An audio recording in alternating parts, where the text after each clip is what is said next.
भगवान शिव को पाने के लिए तो पार्वती जी इतनी तपस्या कर रही हैं, और वहां भगवान शिव जब से पार्वती जी गई हैं तब से जपहि सदा रघुनायक नामा, जहां तहां सुनहि राम गुणग्राम।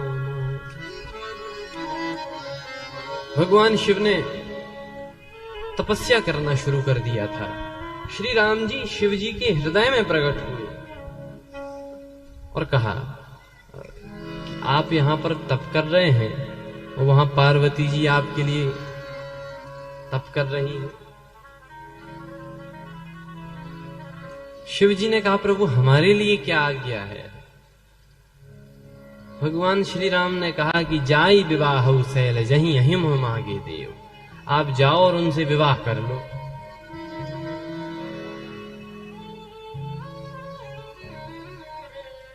शिव जी ने कहा, प्रभु उचित तो नहीं लग रहा है, लेकिन आप कह रहे हैं तो ठीक है।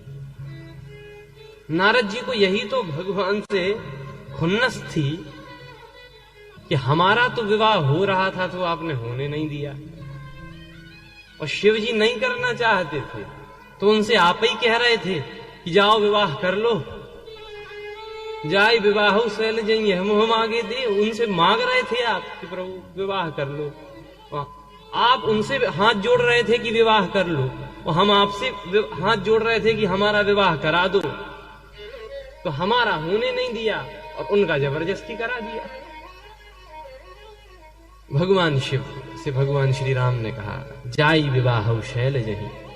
शिव जी ने कहा, उचित तो नहीं है, लेकिन फिर भी आपकी आज्ञा हम प्रभु सिर पर रखेंगे, आपकी आज्ञा सिर पर रखेंगे। भगवान शिव ने कहा, सिर पर मत रखिए। क्यों?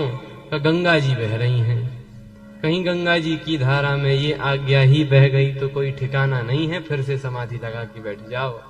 इसीलिए सिर में नहीं, अब उर राखो जो हम कहें। सिर में नहीं, उर में रखो। और भगवान शिव ने संदेश दिया